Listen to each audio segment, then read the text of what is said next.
nous aurons une deuxième intervention, celle-là de M. Moustapha Diop, qui est chef du département marketing de l'Agence de promotion des investissements et des grands travaux, APIX SA, et lui fera sa présentation sur les opportunités et l'environnement des affaires au Sénégal.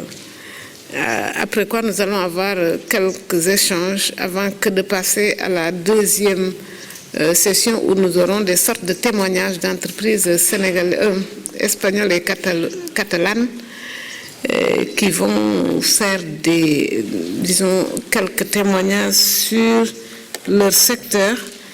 Sans plus tarder donc, nous allons passer la parole à M. Abdoulaye Ly. Excellence, Monsieur l'ambassadeur, Monsieur le ministre conseiller, Mesdames et Messieurs. Alors le but du jeu, c'est de vous présenter, comme c'est écrit ici dans le tableau, le cadre macroéconomique et institutionnel des investissements du Sénégal. Alors pour ce faire, nous avons déterminé un plan de présentation. Je note que je dois prendre en compte les exigences de traduction. Voici le plan de travail. Nous allons commencer par le cadre institutionnel, le diagnostic macroéconomique dans lequel s'insère le processus d'investissement au Sénégal.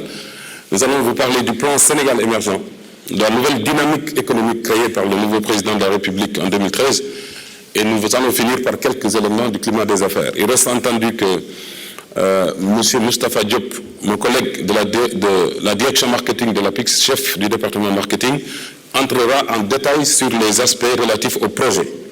Il va le faire pour vous permettre de vous approprier les projets qui sont définis, qui sont annexés au texte du plan Sénégal émergent. Pour commencer sur le cadre macroéconomique des affaires, de la pratique des affaires, comment c'est régi, comment ce cadre est organisé au Sénégal depuis 2013. Nous y voilà. Le cadre, il porte l'empreinte de la référence démocratique du Sénégal. Le Sénégal, c'est un pays qui a pour référence un solide ancrage démocratique qui structure l'ensemble de la gouvernance des affaires.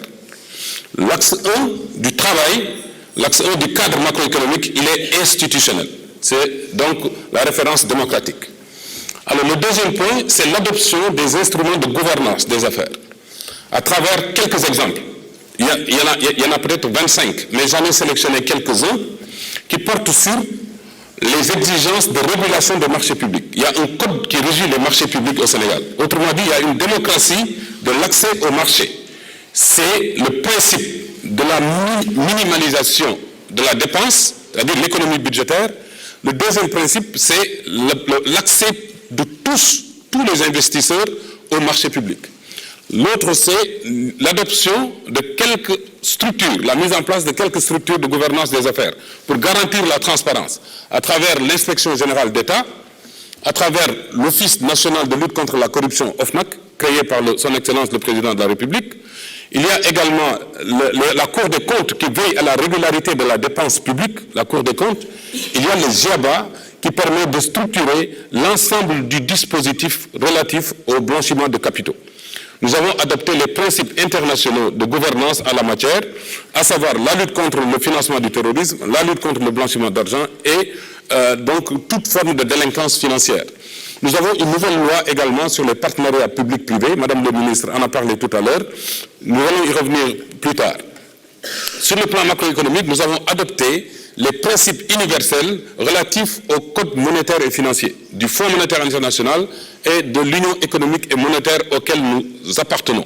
Le code monétaire et financier permet de structurer à travers un texte l'ensemble des bonnes pratiques relatives à la gestion du budget, la politique budgétaire, et à la gestion de la monnaie, la politique monétaire. Nous avons un programme de convergence macroéconomique du fait de notre appartenance à un corpus commun de l'UEMOA. L'UEMOA, c'est l'Union économique et monétaire ouest-africaine qui est composée de 8 pays. Le Sénégal, par ordre alphabétique, le Bénin, le Burkina Faso, la Côte d'Ivoire, la Guinée-Bissau, le Mali, le Niger, le Sénégal et le Togo, qui constituent donc un ensemble de 8 pays qui font 93 millions de personnes et qui partagent la même banque centrale et la même monnaie arrimée à l'euro par une parité fixe. 1 euro égale 655,957 francs CFA.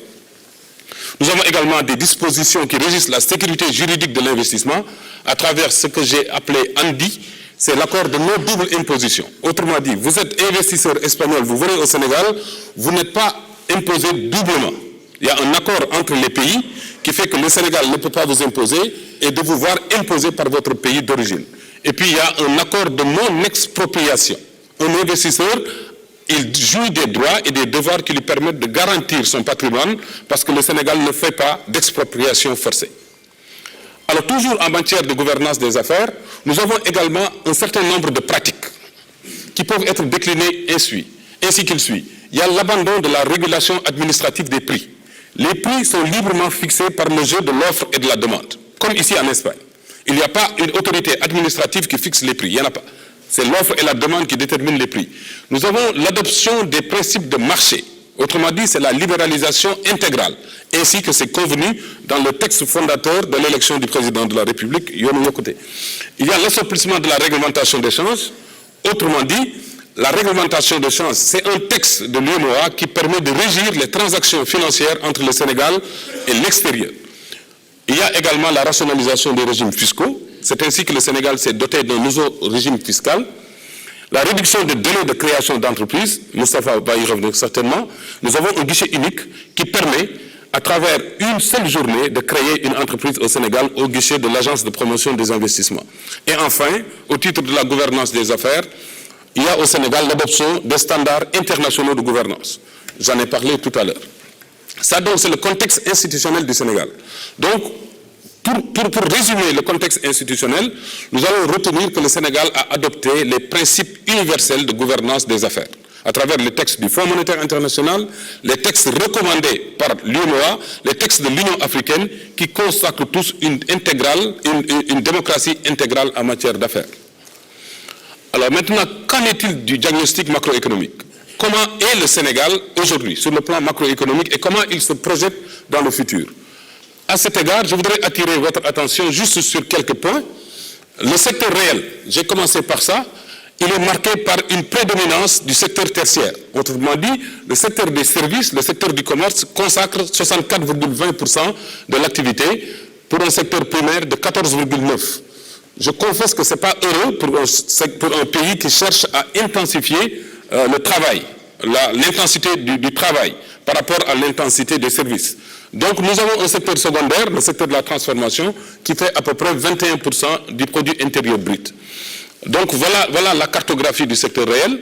Sur le plan des finances publiques, dans la gestion des finances de l'État, je tiens à insister sur ce côté parce que j'ai vu en préparant cette rencontre que l'Espagne est un pays très ancré dans le respect des normes et principes budgétaires qui permet de garantir la faisabilité des affaires sur le long terme. Et à ce titre, notre déficit, il est de 5,1% sur 10 ans. C'est une moyenne.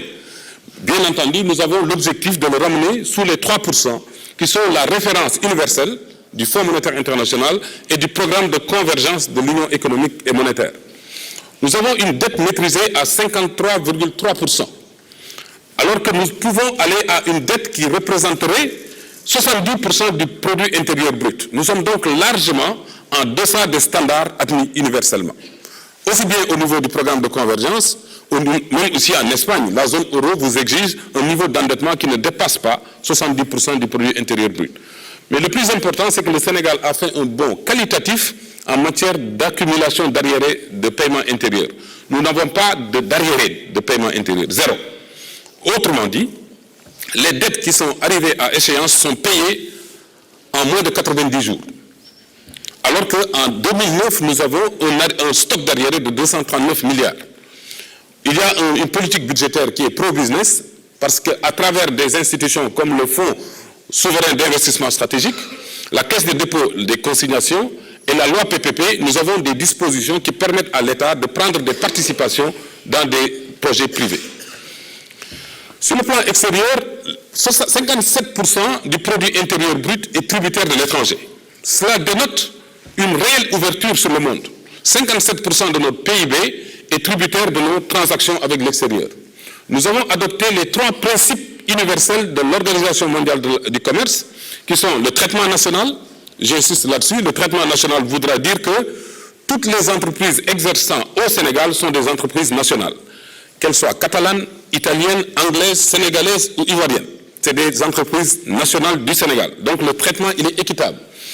Nous avons la clause de la nation la plus favorisée, c'est-à-dire nous n'accordons pas de préférence à un pays donné au détriment d'autres. La préférence, elle est généralisée à tous les partenaires du Sénégal. Et enfin, nous avons le troisième principe qui est la consolidation des engagements. Nous nous sommes inscrits depuis la création de l'OMC en 1995 dans un processus de baisse continuelle des tarifs douaniers. Nous sommes donc ancrés dans l'intégration économique qui a donné naissance à l'existence d'un tarif extérieur commun. C'est ainsi que le marché de 93 millions de personnes se trouve encerclé par une ceinture où on applique le même droit de douane.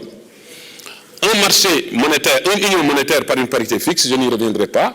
Les transferts de devises sont libres entre l'Union européenne et le Sénégal. Il y a une libre transférabilité des devises. Il y a une ouverture intégrale du compte de capital. L'argent entre et sort librement. Les bénéfices entrent et sortent librement. Les marchandises entrent et sortent librement. Sauf pour deux aspects. Le transport qui est réglementé et les services de santé comme dans tous les pays du monde. Enfin, nous avons une franchise d'exportation avec l'Union européenne, tout sauf les armes, qui nous permet de faire venir nos produits ici, sans droit de douane, sauf pour les armes. Tout sauf les armes. Tout est bienvenu ici, hors droit de douane, sauf les armes. Toujours sur le secteur extérieur, nous avons diversifié nos partenariats. Voilà le bâton noir, il montre le partenariat avec l'Union européenne en 1980, il est descendu à 32%. Il est resté dynamique, mais le problème c'est que d'autres pays ont pris le relais dans le partenariat avec le Sénégal, comme la CEDEAO, comme les pays émergents. Ce qui garantit une certaine stabilité et une sécurité des affaires. Quand les clients du Sénégal sont fatigués de l'autre, il y a d'autres clients qui prennent le relais. C'est l'effet de la diversification du partenariat. Alors voici les produits d'exportation, la cartographie des produits d'exportation. Nous exportons en premier lieu les produits de la mer, seafood. À votre droite là-bas, les produits de poisson, les crustacés. C'est le premier produit d'exportation, suivi du tourisme, du métal, l'or monétaire, de l'acide phosphorique, du ciment, de l'arachide, c'est l'identité du Sénégal, du coton de plus en plus, du sel, des phosphates, des cuirs de peau, des fertilisants et enfin des produits horticoles. Voilà donc globalement la cartographie de ce que nous exportons et ce que nous souhaitons que vous importez ici. Alors, pour ce qui est des préférences toujours, on a un ensemble de dispositions que nous avons signées avec les pays du monde. Voici la cartographie des préférences du Sénégal. Au Canada, nous avons un système généralisé de préférences qui nous permet d'exporter au Canada sans droit de douane. Si un investisseur espagnol investit au Sénégal, son produit peut entrer sur le marché canadien hors droit de douane en vertu du principe de système généralisé de préférences. Pour l'AGOA, c'est la même chose aux États-Unis, n'est-ce pas? Pour l'Union européenne, j'en ai parlé tout à l'heure. Pour la Chine, pour le Japon, pour la Corée, pour l'UMOA et enfin pour l'Inde. Voici donc la cartographie des pays qui ont accordé au Sénégal des préférences. Ces préférences cumulées représentent 2,734 milliards de personnes, consommateurs hors droit de douane, qui peuvent donc consommer du produit sénégalais sans payer de droit de douane, si le produit vient du Sénégal. Je vais passer ici. Il y a des dispositions nouvelles qui sont prises depuis 2013 pour appuyer les investisseurs en matière de partenariat avec le Sénégal. C'est ainsi que dans la politique budgétaire, il y a des aménagements qui sont définis pour permettre à un entrepreneur dans un projet structurant, comme l'agriculture, comme la santé, comme la pêche, comme le tourisme, comme les mines, de disposer en vertu du partenariat avec le Sénégal d'une participation de l'État, s'il le souhaite, à travers la caisse de dépôt, qui intervient dans le financement de PME stratégiques, à travers le fonds de garantie des investissements prioritaires, qui est un instrument de garantie, qui va être doté de 500 milliards de francs CFA, à peu près 1 milliard d'euros, le fonds 6, le fonds souverain d'investissement stratégique, qui prend part à des projets nouveaux, qui permet donc un effet de levier devant donner lieu à la réalisation du projet. Il y a eu 5 cas qui ont été faits au Sénégal avec succès.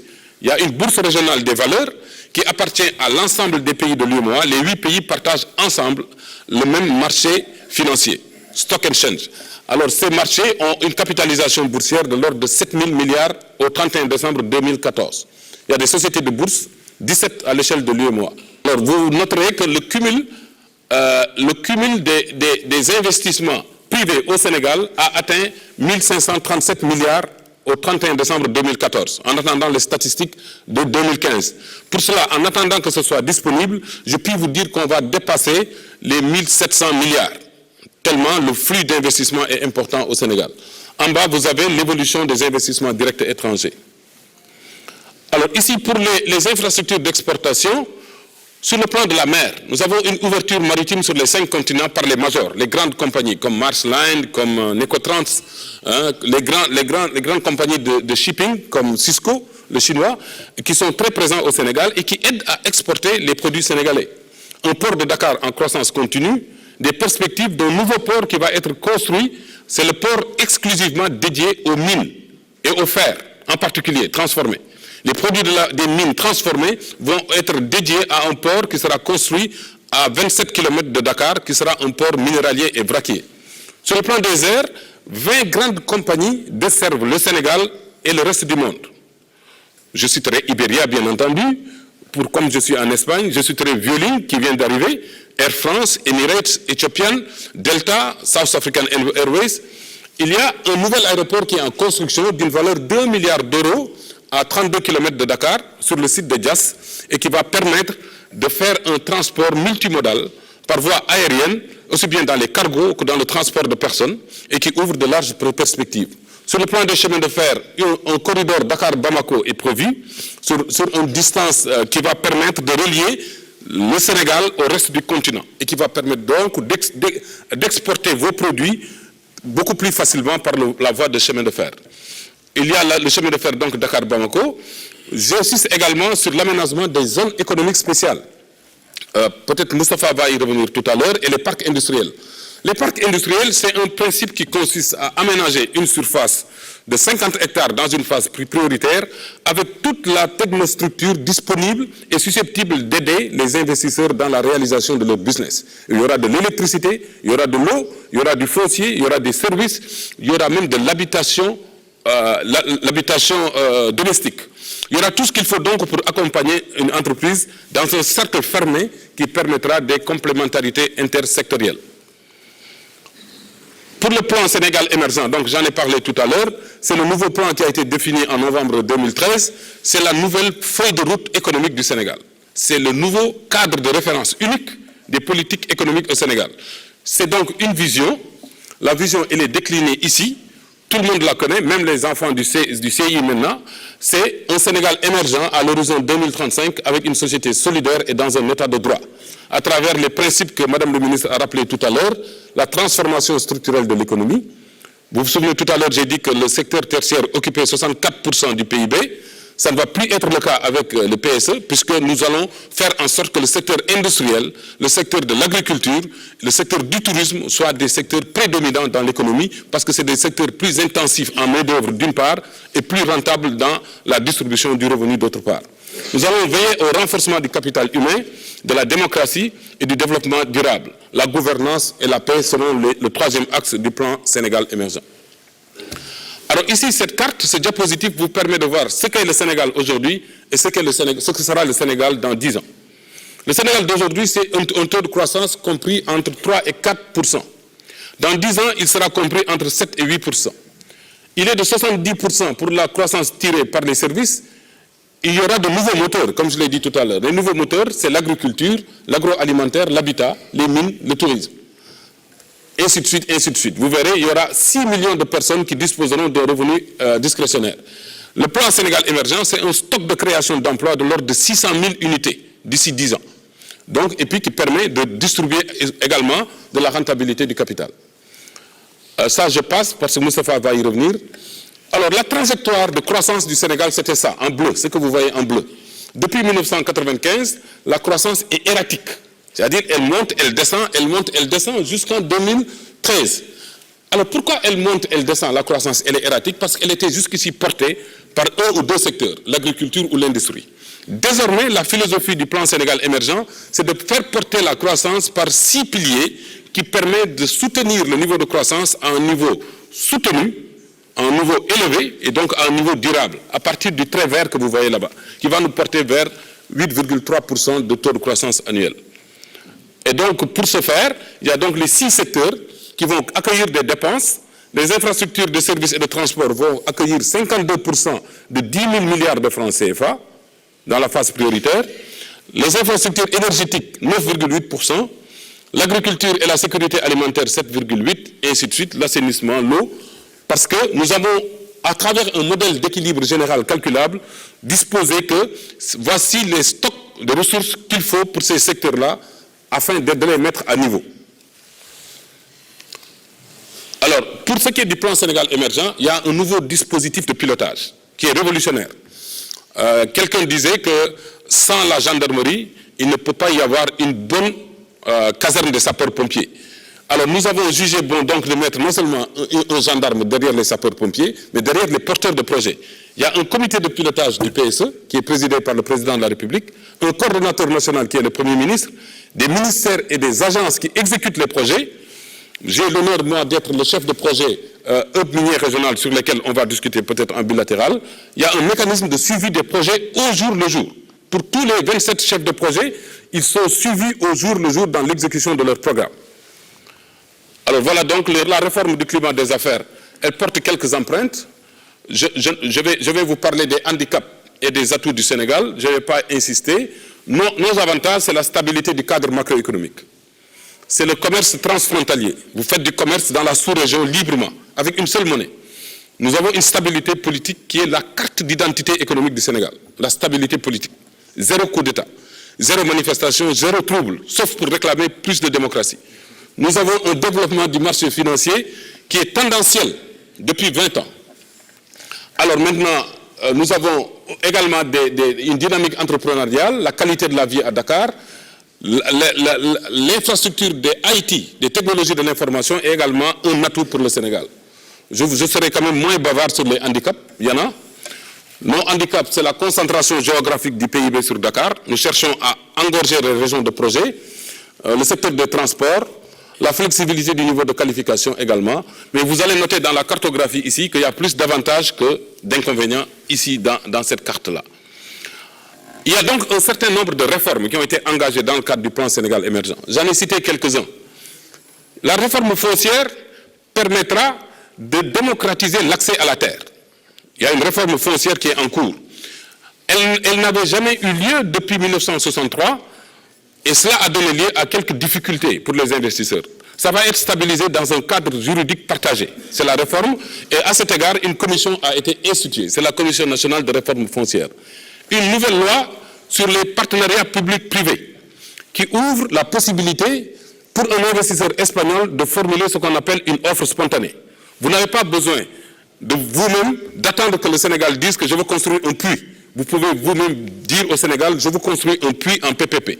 Je veux construire une ligne de chemin de fer en PPP. Spontanément, sans que la demande ne soit formulée par l'État. Ça, c'est la grande révolution de la loi en question. Il y a les procédures fusionnées au guichet de l'APIX.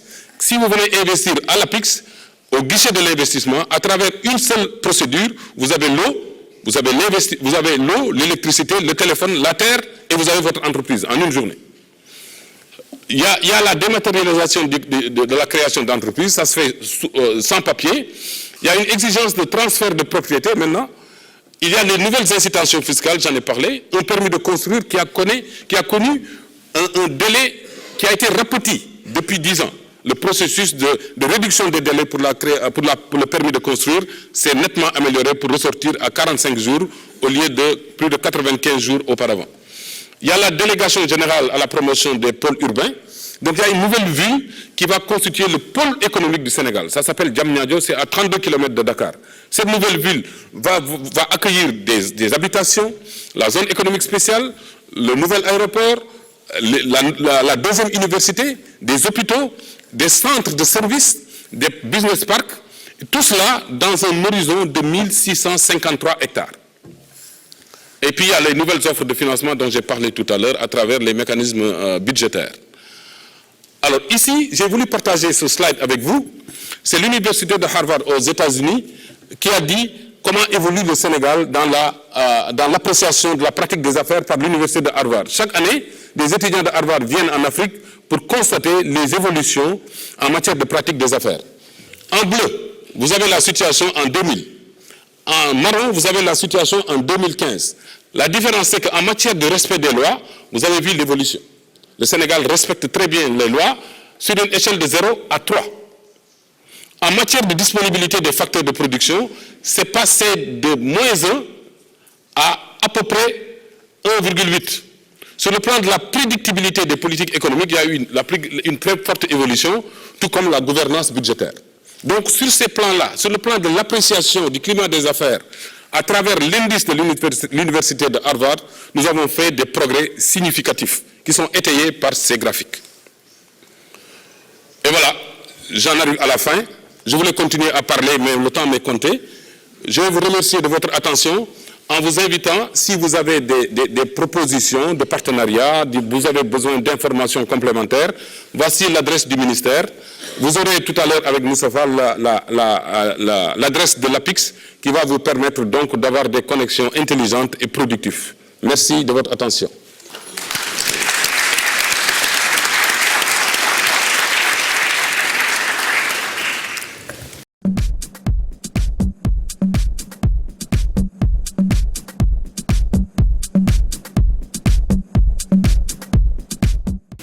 Merci beaucoup, Monsieur le Directeur, de nous avoir gratifié d'informations essentielles qui vont permettre qu'on loge correctement l'intervention de Monsieur Moustapha Diop, que nous allons écouter.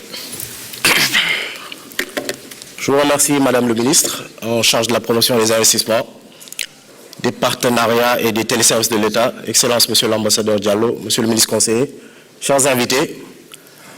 Je m'en vais donc vous faire une présentation portant principalement sur l'environnement des affaires au Sénégal, en mettant beaucoup plus l'accent sur les opportunités d'investissement. Mon collègue M. Ly a vraiment passé en revue le cadre institutionnel macroéconomique que sous-tend un peu la pratique des affaires au Sénégal. Madame, le contenu.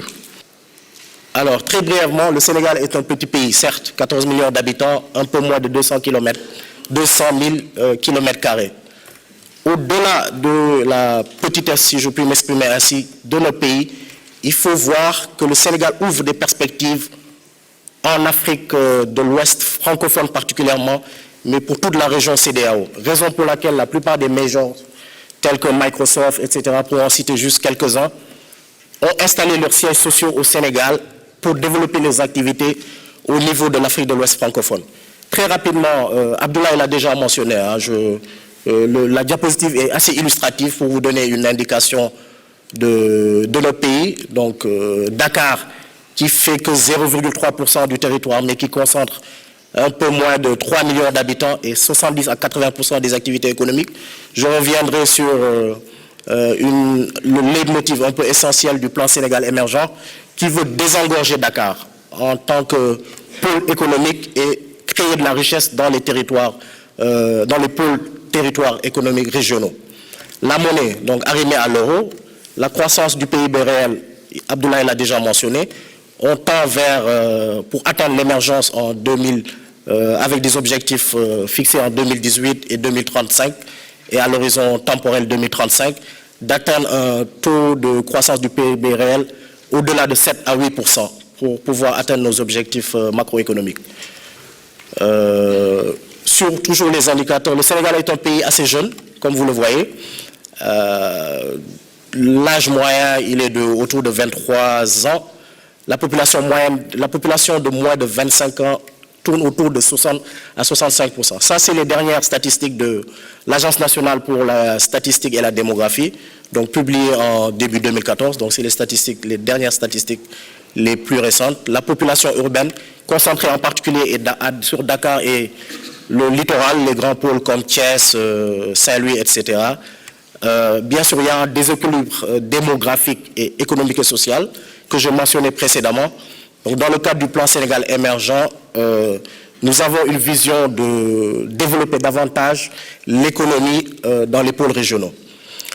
Pour en terminer avec la présentation du Sénégal, donc, situation géographique à l'extrême ouest du continent africain, plus ou moins 4 heures de l'Europe, 3h30 même de Lisbonne et 4h30 de Madrid, par vol bien entendu, à plus ou moins 7 heures de l'Amérique du Nord, et un peu moins même de la première ville brésilienne de Recife, 4 heures d'avion si je ne m'abuse, et on est relié par air par plus de 38 destinations en Afrique à partir de Dakar. Donc comme je le disais tantôt, vous voyez le Sénégal comme peut-être un petit pays, géographiquement parlant et administrativement, mais qui sert de hub d'éclatement pour atteindre certaines zones du continent africain. Alors les liaisons maritimes avec Jedma, Maersk, etc., Abdoulaye en a parlé, offrent beaucoup de perspectives pour les investisseurs d'autres horizons qui veulent utiliser le Sénégal comme un hub d'éclatement de leurs produits vers l'Amérique du Nord ou l'Amérique latine. La stabilité économique, c'est fondamental pour tout pays qui espère attirer davantage d'investisseurs privés, aussi bien internationaux que nationaux. Le Sénégal est un pays certes jeune, 55 ans d'existence, je parle bien entendu de la souveraineté nationale en tant que telle, donc des présidents qui se sont succédés dans une transition démocratique autant pour moi, très pacifiée.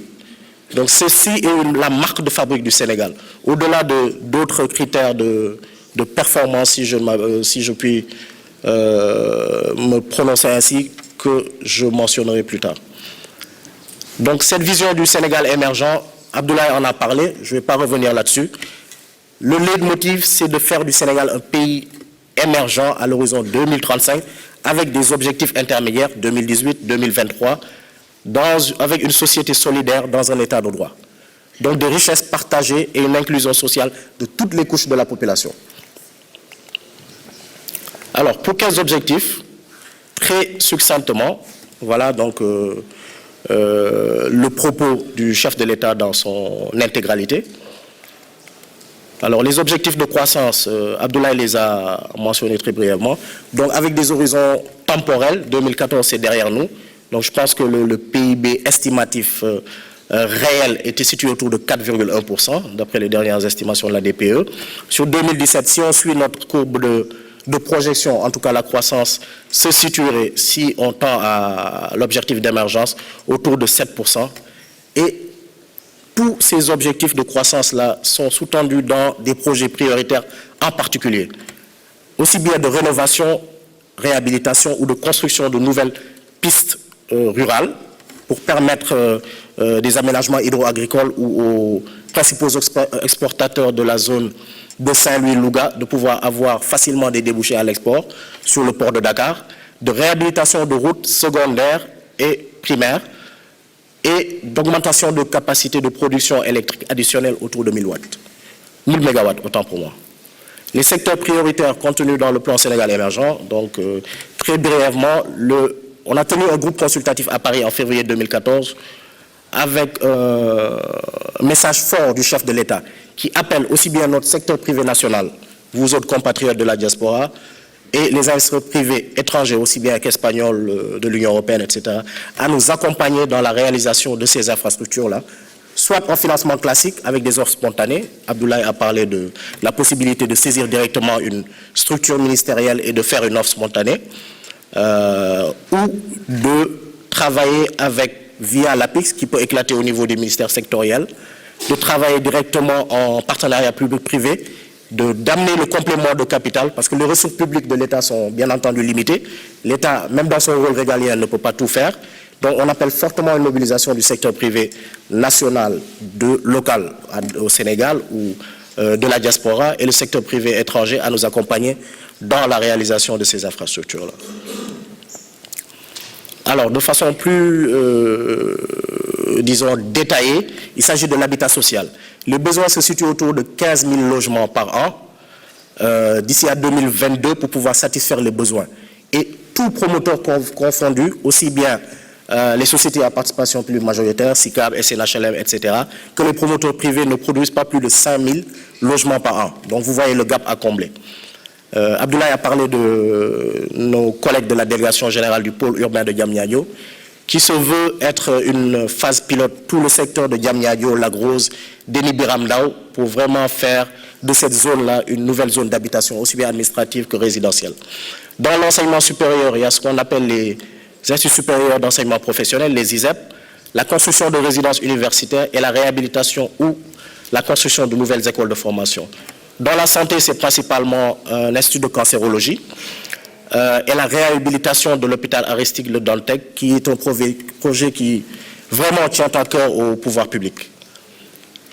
Pour l'énergie, c'est un projet de centrale à charbon et une autre centrale à gaz pour résorber le gap de production énergétique. Le Sénégal produit son énergie sur la base d'une énergie thermique. On tend à aller vers des productions d'énergie alternatives pour résorber le gap. Dans l'économie numérique, c'est tous les services basés sur les IT, télécom, etc., bien entendu. Le Sénégal se prévaut d'avoir le meilleur réseau de télécommunications, en tout cas hors Tunisie, Maroc et Afrique du Sud, en Afrique dans sa globalité, avec la Sonatel Orange, qui est une filiale à peu près 40% de France Télécom, qui a même investi dans d'autres pays environnants, tels que le Mali ou la Guinée. Donc c'est vous dire que l'économie numérique a un rôle prépondérant au Sénégal. Dans les infrastructures, on va en parler de façon très ramassée. Nous avons un projet de train express Dakar à AIBD. C'est le nouvel aéroport international de Blaise Diagne, confié à l'APIX par les pouvoirs publics. On est chef de projet sur ce projet-là particulièrement et la zone économique spéciale. Mon collègue Abdoulaye a parlé du port minéralier de Bajri, mais il y a également un port d'écladement prévu au niveau de Kaolack. Parce qu'il se trouve que le Sénégal ne produit certes pas toutes les commodities, comme on dit, mais on se trouve être un pays qui a une façade maritime que des pays environnants n'ont pas, comme le Mali, le Niger, etc. Le Mali et le Niger un peu plus loin. Donc la plupart de leurs produits de consommation habituels passent par le Sénégal, transitent par le Sénégal, le port de Dakar, pour rejoindre ces pays-là. Donc ce qui justifierait la construction d'un port sec, donc minéralier, d'écladement de produits à destination de ces pays-là, pour leur éviter de faire toute la route sur Dakar et le fardeau que ça a sur nos routes. Alors, la réhabilitation du projet de chemin de fer Dakar-Diamniadio également, en partenariat avec l'État du Mali. Alors, le Sénégal voudrait se positionner comme un hub aérien. La capacité actuelle de l'aéroport Léopold Sédar Senghor tournerait autour de 1,8 million de passagers. Le potentiel, je parlerai quand je rentrerai dans le tourisme, des facettes du tourisme au niveau du Sénégal. Mais on veut aller vers une capacité portée avec le nouvel aéroport international de Blaise Diagne à 6 millions de passagers par an et d'être une référence en matière d'aéronautique. C'est déjà plus ou moins le cas. La SEGNA, qui est l'institution qui régule un peu le secteur de l'aéronautique en Afrique et à Madagascar, est basée au Sénégal, mais de faire de Dakar un centre de maintenance de référence dans le domaine de l'aéronautique. Alors, très brièvement, nous avons des projets dans, vous voyez un peu les étoiles en bleu, de rénovation ou de construction d'aéroports secondaires, dans ces régions-là principalement, au Sogui, Tamba, etc. Donc, des opportunités sont offertes également pour les investisseurs qui évoluent dans ces secteurs-là, d'accompagner l'État dans la perspective de réaliser ces infrastructures. Nous envisageons également de faire de Dakar un hub logistique, c'est déjà dans une moindre mesure le cas, mais de porter les capacités annuelles en équivalent pied au niveau du port de Dakar. La modernisation est en constante évolution. Les choses ne sont pas figées. Le port de Dakar est en constante amélioration avec DP World et d'autres structures qui exploitent une certaine concession au niveau du port de Dakar, telles que Necotrans, etc. Voilà un peu de façon succincte les différents projets de chemin de fer, de construction de ports, etc., contenus dans le plan Sénégal émergent et qui sont des projets prioritaires aux yeux du chef de l'État et de son gouvernement.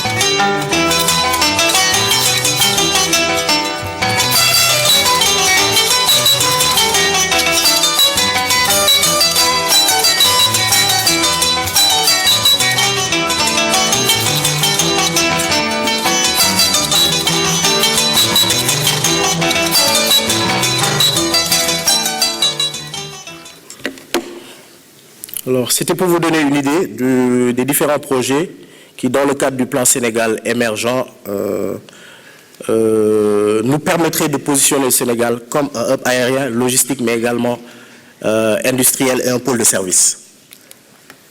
Alors, les projets phares en mode PPP, je les ai mentionnés très brièvement.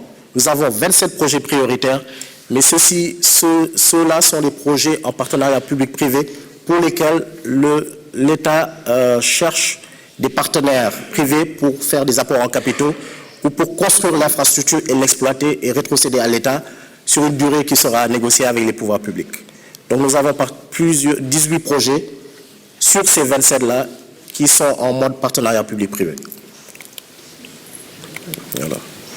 Alors, comme je le mentionnais plus tôt, avec l'Espagne, nous avons traditionnellement deux leviers sur lesquels on travaille, c'est particulièrement l'agriculture, mais l'horticulture d'exportation plus particulièrement, avec sur la fenêtre de contre-saison froide, qui est la saison actuelle entre octobre et la fin du mois d'avril, début mai, lorsqu'il fait un peu chaud en Europe, un peu trop froid en Europe méditerranéenne. Le Sénégal exporte quelque chose comme les dernières statistiques étaient autour de 85 000 tonnes exportées vers l'Union européenne. Bien entendu, c'est principalement la France, dans une moindre mesure la Grande-Bretagne, mais également l'Espagne et l'Italie. Donc c'est un secteur diversifié au niveau du Sénégal. Notre aliment de base, c'est bien entendu le riz, pour une production qui ne dépasse pas les 400 000 à 500 000 tonnes de riz blanc pour des besoins autour de 1 million par an. Donc vous voyez le gap à combler. Pour les cultures horticoles de contre-saison d'exportation, c'est principalement sur la tomate cerise, principalement sur la contre-saison froide. Le Sénégal est en deuxième position avec Israël en ce qui concerne les exportations vers l'Union européenne. Donc c'est vous dire qu'il y a encore il y a bien entendu des mergeuses qui sont là-bas, des compagnies françaises, espagnoles, etc. Mais il y a encore de la marge. Et même dans le cadre d'un projet qu'on a initié avec la Banque mondiale, le projet de développement inclusif et durable de l'agrobusiness dans deux zones particulières, des régions de Saint-Louis et Louga, qui concernent 9 communes, on est en train d'implémenter des projets où on fera des appels à proposition, des appels d'offres sur des lots de 500 hectares, sur une superficie de 10 000 hectares sur ces deux zones-là. Le projet est en phase embryonnaire. On a commencé il y a peut-être 1 an et demi, mais on a vraiment commencé à vendre ce projet-là au niveau des principaux donneurs d'ordre occidentaux cette année. Alors, le Sénégal, bien entendu, quelqu'un m'a mentionné hier, avec toutes les capacités hydriques que nous avons, pratiquement plus de 35 milliards de mètres cubes d'eau de surface renouvelable et 4 milliards d'eau souterraine. Donc, la nappe phréatique n'est pas loin sur le littoral. Donc, le Sénégal est un pays côtier, donc c'est tout à fait naturel, avec des affluents et le fleuve Sénégal qui fait 1700 km qui traverse le Sénégal de part et d'autre. Donc, pays sur la façade maritime de l'océan Atlantique, donc qui donne des opportunités de développer certaines cultures horticoles que nous avons en Espagne, au Maroc, etc. Avec plusieurs types de sols adaptés à la production horticole d'exportation. Tout ce qui est melon, patates douces, asperges, etc. Les opportunités particulièrement, bien entendu, l'horticulture, les cultures céréalières, mais surtout dans le segment aval de la transformation des produits agricoles. Le Sénégal produit certes, mais les produits sont peu ou pas transformés du tout. Il y a beaucoup de produits qui périssent, comme la tomate ou l'oignon, parce que nous n'avons pas de capacité de stockage et de transformation en aval. Je pense que mon collègue de l'ANIDA, M. Diouf, échangera avec vous sur ce prototype demain. Mais il y a des parts de marché à prendre sur la transformation des produits frais et des fruits secs, et surtout dans le domaine des aménagements agricoles, mais également hydro-agricoles, dans la zone particulièrement de Saint-Louis et de Louga.